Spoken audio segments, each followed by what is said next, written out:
El neoliberalismo, también llamado nuevo liberalismo o liberalismo tecnocrático, es un término aplicado a una serie de corrientes económicas y políticas capitalistas inspiradas y responsables del resurgimiento de las ideas asociadas al liberalismo clásico o primer liberalismo desde las décadas de 1970 y 1980.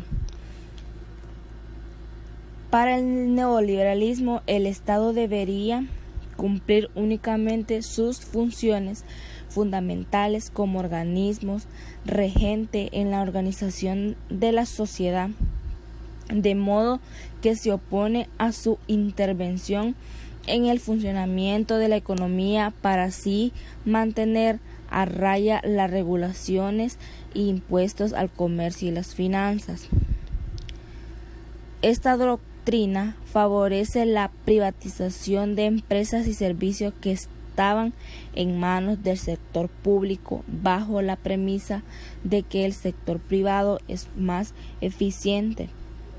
Es partidario de la reducción de gasto social, de propiciar la libre competencia de las grandes corporaciones y debilitar y desintegrar los sindicatos. Los defensores del neoliberalismo apuntan una amplia liberación de la economía, el libre comercio en general y una drástica reducción del gasto público y de la intervención del Estado en la economía en favor del sector privado, que pasaría a desempeñar las competencias tradicionalmente asumidas por el Estado.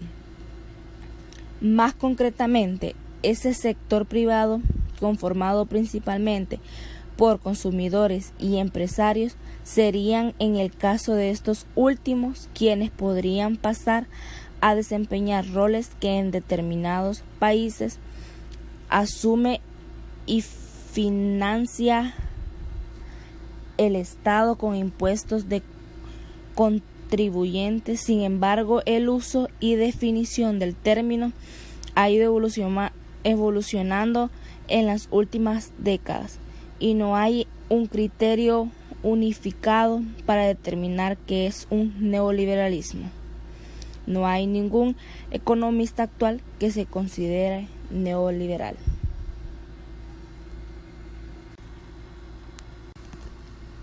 En la década de los 90, el pensamiento neoliberal se constituyó en la corriente de mayor consenso entre los sectores e instituciones financieras internacionales influyentes. En el mayor consenso provino tras la caída del comunismo en Europa Oriental y en la Unión Soviética. Al parecer la única opción de oposición a la economía del mercado, el capitalismo neoliberal, se instaló como la única alternativa viable, de ahí que se le bautizara con el nombre de pensamiento único. La década de los 90 también experimentó el auge de una problemática social, que fue la pobreza. A mediados de dicha década se registraron 200 millones de pobres en América Latina, alrededor de 70 millones por encima del promedio anterior al periodo de la década de los 80. Ambas temáticas, el neoliberalismo y la pobreza, se relacionan íntima y teóricamente. Por lo tanto, el objetivo del siguiente trabajo es analizar y demostrar dicha vinculación. Para ello se desarrolla el primer término, la evolución histórica del neoliberalismo, y se demostrará la relevancia que en esa corriente de pensamiento poseen los asuntos sociales. En segundo término, se analizarán las consecuencias de la aplicación de esta corriente teórica en América Latina. Se partirá de reconocer las diferencias que existen entre una teoría y su aplicación, ya que ésta varía tanto en las medidas y el grado en que son aplicadas, como así también la influencia de las características propias de los países donde son puestas en práctica.